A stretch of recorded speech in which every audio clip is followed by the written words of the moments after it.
ಕೆಲಸನೇ ಮನೆ ಬನ್ನಿ ಕರೆಂಟ್ ಇಲ್ಲ ನಾನು ತಹಶೀಲ್ದಾರಿಗೆ ಹೇಳಿನಿ. ನೀವು ಮೇಡಮ್ ಹೇಳಿರ್ಬೋದು ಇಲ್ಲ ಅಂತಿಲ್ಲ.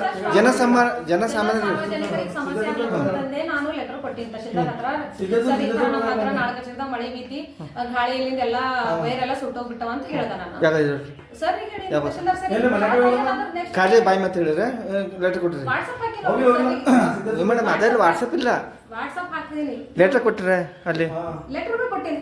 ಓಸಿ ತೋರಿಸಿದಲ್ಲ ನಿಮ್ಗೆ ಇವಾಗ ಓಸಿ ಅದಲ್ಲ ನಮ್ದು ಈ ಆಫೀಸ್ ಇರ್ತಾವ ಓಸಿ ಇರಲ್ಲ. ಈ ಆಫೀಸ್ ನಾವು ಮೂವ್ ಮಾಡಿರ್ತಾವ. ಈ ಆಫೀಸ್ ಇರ್ತದ ಈಗ ಹೆಂಗಂದ್ರೆ ಓಸಿ ಬರಲ್ಲ ಆನ್ಲೈನ್ ಮೂವ್ ಮಾಡೋದಿರ್ತ ಅದು ಅದ್ರ ನಾ ಹೋಗಿ ಮೂವ್ ಮಾಡ್ದ ನಮ್ಮಲ್ಲಿ ಎಲ್ಲಾರು ಸುಟ್ಟು ಹೋಗ್ಬಿಟ್ಟಾವ ಮೂವ್ ಮಾಡ್ಬಿಟ್ಟಿ ನಾನು. ಏಜೆನ್ಸಿ ಕೊಟ್ಟಿ 25th ಕೊಟ್ಟಿ ನೋಡ್ರಿ. ಅದಕ್ಕಿಂತ 20 ಆಗ್ಯದ ಅದು ಆಕ್ಚುಲಿ 29 ಮಳಿ ಜೋರಾಗಿ ಬಿದ್ದಿತ್ತು ಅವತ್ತಾಗಿತ್ತು. 21 ನೋಡ್ದ ನಾನು ಎಲ್ಲ ನೋಡ್ದ ಫೋಟೋ ಎಲ್ಲ ಇಳಿಸ್ಕೊಂಡ ಸರ್ರಿಗೆ ಹಾಕ್ದ 21 ಸರಿ. ಈಗ ಓಕೆ ಮೇಡಮ್ ನೀವು ಹೇಳೋದು ನಾವು ಕತೆ ಕೇಳಿದ್ವಿ. ಈಗ ಹೇಳಿದ ಪದೇ ಕೇಳೋದಲ್ಲ ನಾವು ಕೇಳೋದು ಒಂದೇ ವಿಷಯ ಮೇಡಮ್. ಸಮಸ್ಯೆ ಅದ ನಿಮ್ಮದು ಅವ್ರದ್ದು ಸಮಸ್ಯೆ ಅದ. ಜನ ಸಾರ್ವಜನಿಕ ಒಬ್ಬರದ್ದು ಗಂಡ ಸತ್ತೋಗಿರ್ತಾರ ಒಂದಷ್ಟು 2 ವರ್ಷ ಆಯ್ತು. ನೀವು ಏನಂದ್ರೆ ಡೆತ್ ಸರ್ಟಿಫಿಕೇಟ್ ಈಗ ಎಕ್ಸಾಂಪಲ್ ಇರ್ತದೆ ನಮ್ದಂತೂ ಬರ್ಲೇ ಬಿಟ್ಕೊಡ್ತೀನಿ ನಾನು.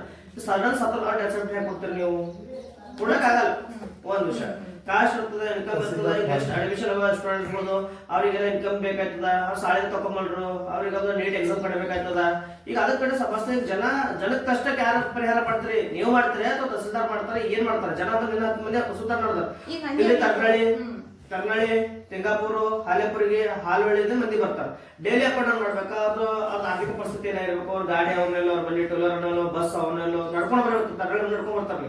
ಈಗ ಇಟ್ಟೆಲ್ಲ ಸಮಸ್ಯೆ ನೀವು ಆರಾಮ್ ಸರಿ ಕೂತಿರ್ತಾರೆ. ನಾ ಪಟ್ಟಿನಪ್ಪ ಅಂತ ಕೂತಿರ್ತಾರೆ. ಸಾರ್ವಜನಿಕರು ಏನ್ ಮಾಡ್ಬೇಕು? ಅವ್ರ ಯಾರಿಗೆ ಕೇಳಬೇಕು? ಇಲ್ಲ ಪಟ್ಟಿನಪ್ಪ ಅಂತ ಕೂಡ್ದಿಲ್ಲ ನಾವು. ಫೈಲ್ಸ್ ನೋಡ್ರಿ ಯಾವ ಸ್ಟಾಪ್ ಇಲ್ಲ. ಎಲ್ಲಾ ಫೈಲ್ಸ್ ಆಗ್ತಾನೆ ಇದಾವ. ಯಾಕಂತಂದ್ರ ನಾನು ಮನೆ ಕುಂತಿ ಕೆಲಸ ಮಾಡ್ಲತ್ತೀನಿ.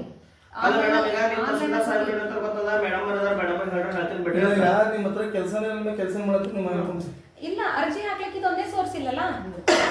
ಹಾಕಿರ್ತಾರ ಆನ್ಲೈನ್ ಹಾಕಿದ್ರು ನಾವು ಹೆಂಗಂದ್ರೆ ಮನೆ ಕುಂತಿ ಕೆಲಸ ಮಾಡ್ಲತ್ತೀನಿ. ಲ್ಯಾಪ್ಟಾಪ್ ನಾಗ ಮನೆ ಕುಂತಿ ತಂದ್ಕೊಡ್ಲತ್ತೀನಿ. ನೀವು ತೆಗೀರಿ. ನೀವು ನಮ್ದು ಇದು ಬಂದಾಗಿ ಹಿಡಿದ್ರು ನಾವು ಮನೆ ಕುಂತಿ ಕೆಲಸ ಮಾಡೀವಿ ನಾವು ಲ್ಯಾಪ್ಟಾಪ್. ಅದೇ ಹೇಳ್ತೀನಲ್ಲ ಇಲ್ಲಿ ಈಗ ನೋಡ್ರಿ ಸುತ್ತ ಜನ ಬರೋರು ಇಲ್ಲಿ. ಕೆಲವೊಂದ್ ಜನ ಹುಷಾರಿದ್ದಾರೋ ಆನ್ಲೈನ್ ಹೋಗಿರ್ತಾರ. ಕೆಲವೊಬ್ರು ಗೊತ್ತಿದ್ದಾರೋ ನಾಳೆ ಕಚೇರಿಗೆ ಬಂದಿರ್ತಾರೆ. ಜಾಸ್ತಿ ಜನ ನಾಳೆ ಕಚೇರಿಗೆ ಬರ್ತಾರೆ. ಈಗ ಇಲ್ಲಿಂದಂತೂ ಈ ಸಮಸ್ಯೆ ಈ ತರ ಅದ. ಕರೆಂಟ್ ಹೋಗ್ಬಿಟ್ಟದ ಈಗ 20 ಮಳೆ ಬಿದ್ದಿತ್ತು. 21 ನಾ ಆಲ್ರೆಡಿ ಮೆಸೇಜ್ ಹಾಕ್ಬಿಟ್ಟಿನಿ. AC ಅವ್ರಿಗೂ ಹಾಕಿನಿ, ತಹಶೀಲ್ದಾರ್ ಸರ್ಗೂ ಹಾಕಿನಿ. ಸಮಿತಿ ಅಂತ ಹೇಳಿ ಸಂಘಟನಾ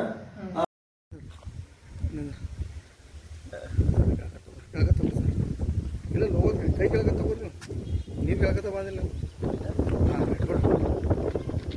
ಏನು ಪಾಲಿಕೆ ತಾಲೂಕಿನ ಹಲಬರ ಗ್ರಾಮದಲ್ಲಿ ಏನು ನಾಡ ಕಚೇರಿ ಇದೆ. ನಾಡ ಕಚೇರಿಯಲ್ಲಿ ಸರ್ಕಾರದಿಂದ ಸಾರ್ವಜನಿಕರು ಏನು ಕಾಸ್ಟ್ ಆಗಿರ್ಬೋದು, ಇನ್ಕಮ್ ಆಗಿರ್ಬೋದು, ಪಾಣಿ ಹೋಲ್ಡಿಂಗ್ ಆಗಿರ್ಬೋದು, ಪ್ರತಿನಿತ್ಯ ಇಲ್ಲಿ ಇರ್ತಕ್ಕಂಥ ತೆಂಗಪುರು, ತರ್ನಾಳಿ ಹಾಗೆ ಹಲವಾರು ಹಾಲೇಪುರಿಗೆ ಮತ್ತು ಹಾಲಳ್ಳಿದಿಂದ ಜನಗಳು ಬರ್ತಾ ಇದ್ದಾರೆ. ಆದರೆ ನಾಡ ಕಚೇರಿಯಲ್ಲಿ ಇರ್ತಕ್ಕಂಥ ಎಲ್ಲ ಕರೆಂಟಿನ ಸುವ್ಯವಸ್ಥೆಯನ್ನು ಹದಿಗೆಟ್ಟು ಹೋಗಿದೆ. ಮೊನ್ನೆ ಬರ್ತಕ್ಕಂಥ ಮಳೆರಾಯನ ಆರ್ಭಟಕ್ಕೆ ಇರ್ತಕ್ಕಂಥ ಕರೆಂಟ್ ಎಲ್ಲ ಇಲ್ಲಿರ್ತಕ್ಕಂಥ ಕರೆಂಟ್ ಸಂಪೂರ್ಣವಾಗಿ ಸುಟ್ಟೋಗಿದೆ ಅಂತ ಹೇಳಿ ಇಲ್ಲಿ ಇರ್ತಕ್ಕಂಥ ತಹಸೀಲ್ದಾರರು ಮತ್ತು ಇಲ್ಲಿರ್ತಕ್ಕಂಥ ಕಂಪ್ಯೂಟರ್ ಆಪರೇಟರ್ ಹೇಳ್ತಾ ಇದ್ದಾರೆ. ಸಾರ್ವಜನಿಕರು ಬಂದಂಥ ಸಮಯದಲ್ಲಿ ಏನೇ ಒಳಗಡೆ ಇರ್ತಕ್ಕಂಥ ಕಂಪ್ಯೂಟರ್ ಆಪರೇಟರ್ ಆಗಿರ್ಬೋದು, ತಲೆಟಿಗೆ ಇರ್ದವ್ರು ಆಗಿರ್ಬೋದು, ಇವ್ರು ಪೇವನ್ಗಳು ಇರ್ತಾರೆ. ಅವ್ರು ಯಾರೇ ಹತ್ರ ಒಬ್ಬರ ಹತ್ರ ಕೂಡ ಐಡಿ ಕಾರ್ಡ್ ಇರಲ್ಲ. ನಾವೇನೇ ಕೇಳಕ್ ಹೋದ್ರು ಯಾರನ್ನ ಗುರುತಿಡ್ಬೇಕಂತಕ್ಕಂಥದ್ದು ಆಗ್ತಲ್ಲ. ಇಲ್ಲಿ ಸಂತೋಷ್ ಅಂತಕ್ಕಂಥವ್ರು ಇದ್ದಾರೆ. ಆ ಸಂತೋಷ್ ಅಂತಕ್ಕಂಥವ್ರ ಮೇಲೆ ಐಡಿ ಕಾರ್ಡ್ ಇಲ್ಲ. ಸುಮಾರು 1 ವರ್ಷ 2025ರಲ್ಲಿ ಒಂದು ಗಂಡ ಸತ್ತೋಗಿರುವಂಥ ಅಪ್ಲಿಕೇಶನ್ ಫಾರ್ಮೆಟ್ ನಾವು ಹಾಕಿಡ್ತೇವೆ. 2025ರಿಂದ 2026 ಜನವರಿ 8 ಬಂದರೆ 1 ವರ್ಷ ಆಯಿತು. ಈ ಫಾರ್ಮ್ ಬಂದ್ಬಿಟ್ಟು ಸುರೇಶ್ ಕಾಳೇಕರ್ ಅಂತಕ್ಕಂಥ ಹಲಬರ್ಗ ನಿವಾಸಿಗಳಾಗಿದ್ರು ಇವರು. ಇಲ್ಲಿವರೆಗೆ ಅವ್ರು ಹೇಳ್ತಕ್ಕಂಥ ಎಲ್ಲ ನಾವು ಕೆಲಸ ಕಾರ್ಯಗಳು ಮಾಡಿದ್ದೀವಿ. ಇಲ್ಲಿವರೆಗೂ ಅವ್ರದ್ದು ಏನು ಕಾಸ್ಟ್ ಕಮ್ಮಿ ಪ್ರಾಬ್ಲಮ್ ಇತ್ತು ಅದನ್ನು ಸರಿಪಡಿಸಿ ಮಾಡ್ಕೊಂಡಿದ್ದೇವೆ. ಮತ್ತು ರೇಷನ್ ಕಾರ್ಡ್ ಹೆಸರು ಕಟ್ಟ ಮದುವೆ ಹೆಸರು ಕಟ್ ಮಾಡಿದೆವು. ಆದರೆ ಈ ಅಪ್ಲಿಕೇಶನ್ ಫಾರ್ಮೆಟ್ ಮಾತ್ರ ಹೆಸರಿಗೋಸ್ಕರ ಖಾಲಿ ಅಪ್ಲಿಕೇಶನ್ ಫಾರ್ಮೆಟ್ ಆಗಿದೆ. ಇದಕ್ಕೆ ಸಂಬಂಧಪಟ್ಟಾಗೆ ಮಾನ್ಯ ತಹಸೀಲ್ದಾರ್ ಹತ್ರ ಕೂಡ ಭೇಟಿಯಾಗಿದ್ದೀನಿ. ಮಾನ್ಯ ಜಿಲ್ಲಾಧಿಕಾರಿಗಳಾದ ಕಂಪ್ಯೂಟರ್ ಆಪರೇಟರ್ ವಿಜಯಕುಮಾರ್ ಹತ್ರ ಕೂಡ ಭೇಟಿದೆ. ಏನೇ ಆದರೂ ಕೂಡ ಇಲ್ಲಿ ನಮಗೆ ಸಂಪೂರ್ಣವಾದ ಕೆಲಸ ಕಾಣ್ತಾ ಇಲ್ಲ, ಕೆಲಸನೇ ಆಗ್ತಾ ಇಲ್ಲ. ಅದಕ್ಕೋಸ್ಕರ ಏನು ಇಲ್ಲಿ ಅಕ್ಕಪಕ್ಕದ ಇರ್ತಕ್ಕಂಥ ಹಳ್ಳಿದಲ್ಲಿ ಸಾರ್ವಜನಿಕರು ಬರ್ತಾರೆ. ಸಾರ್ವಜನಿಕರಿಗೆ ಮಾಮೂಲಿ ಒಂದು ಕಾಸ್ಟ್ ತಗೊಳ್ಬೇಕಂದ್ರೆ ಅಪ್ಲಿಕೇಶನ್ ಹಾಕೊಳ್ಳೋಕ್ಕಿಲ್ಲ, ಇನ್ಕಮ್ ತಗೊಳ್ಬೇಕಂದ್ರೆ ಅಪ್ಲಿಕೇಶನ್ ಹಾಕೊಳ್ಳಿಲ್ಲ, ಪಾಣಿ ಹಾಕೋಬೇಕಂದ್ರೆ ಅಪ್ಲಿಕೇಶನ್ ಇಲ್ಲ.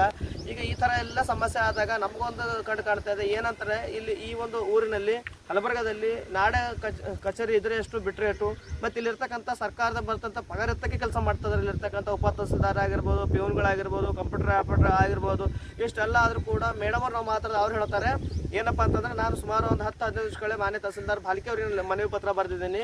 ಇರ್ತದೆ ಪ್ರಾಬ್ಲಮ್ಮು. ಆದರೆ ಯಾವುದೇ ರೀತಿ ನಮಗೆ ಅವರು ಸ್ಪಂದನೆ ಮಾಡಿಲ್ಲ. ಇದಕ್ಕೆಲ್ಲ ಹೊಣೆ ಏನೇ ಆದರೂ ಕೂಡ ಮಾನ್ಯ ಪಾಲಿಕೆ ತಹಸೀಲ್ದಾರ್ರೆ. ಮತ್ತು ಇದಕ್ಕೆ ನಮ್ಮಲ್ಲಿ ಕರೆಂಟ್ ಇಲ್ಲ, ಕರೆಂಟ್ ವ್ಯವಸ್ಥೆ ನೋಡ್ತೀನಿ ಮಾಡ್ತೀನಿ ಅಂತ ಹೇಳ್ತಾ ಇದ್ದಾರೆ. ಆದರೆ ಇದಕ್ಕೆ ಈ ಜನರಿಗೆ ಪರಿಹಾರ ಯಾರು ಕೊಡಬೇಕು, ಈ ಡಾಕ್ಯುಮೆಂಟ್ಸ್ ಉತ್ತರ ಯಾರು ಕೊಡ್ಬೇಕು ಅಂತಕ್ಕಂಥದ್ದು ನಮ್ಮ ಪ್ರಶ್ನೆ ಆಗಿದೆ.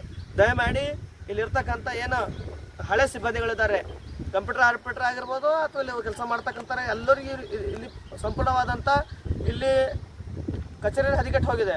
ಅದಕ್ಕೋಸ್ಕರ ಇವ್ರನ್ನ ಕೂಡ ಕೆಲಸದಿಂದ ಇಲ್ಲಿ ಅಮಾನತು ಮಾಡಬೇಕು. ಬೇರೆ ಒಬ್ಬ ನಿಷ್ಠಾವಂತ ಕೆಲಸಗಾರನ ಇಲ್ಲಿ ತರಬೇಕು. ಇಲ್ಲಿ ಕೆಲಸದಲ್ಲಿ ನಮ್ಗೆ ಅಸ್ತವ್ಯಸ್ತ ಕಂಡು ಬರ್ತದೆ. ದಿನ ಕಾಲ ಕಳೆಯೋದು ಬಿಟ್ಟು ಮತ್ತು ದಿನಗಳು ಮುಂದಕ್ಕೆ ಹಾಕೋದು ಬಿಟ್ಟು ಬೇರೆ ಯಾವುದೇ ರೀತಿಯಾದಂಥ ನಮಗೆ ಕೆಲಸ ಈ ಜಾಗದಲ್ಲಿ ಕಾಣ್ತಾ ಇಲ್ಲ ಅಂತೇಳಿ ನಾನು ಹೇಳ್ಬೋದು. ಆದಷ್ಟು ಬೇಗ ಇದ್ರ ಬಗ್ಗೆ ಎಚ್ಚೆತ್ಕೊಂಡು ಸರಿಯಾದ ಉತ್ತರ ಕೊಡಬೇಕು. ಇಲ್ಲ ಅಂತಂದರೆ ಇರ್ತಕ್ಕಂಥ ನಾಡ ಕಚೇರಿಗೆ ನಾವು ಮುತ್ತಿಗೆ ಹಾಕಿ ಹೋರಾಟ ಮಾಡ್ತೀವಿ ಮತ್ತು ನಾಡ ಕಚೇರಿಗೆ ಬೀಗ ಜಡ್ದು ಹೋರಾಟ ಮಾಡ್ತಕ್ಕಂಥ ನಿಟ್ಟಿನಲ್ಲಿ ಉತ್ತರ ಕೊಡ್ತೇವೆ ಅಂತೇಳಿ ನಾನು ಹೇಳ್ಬೋದು. ನಾನು ರಾಹುಲ್ ಡಾಂಗೆ ಅಂತೇಳಿ ಜೈ ಭೀಮ್ ಗರಿಯ ಸಮಿತಿಯ ಸಂಸ್ಥಾಪಕ ಅಧ್ಯಕ್ಷ ಬೀದರಿಂದ.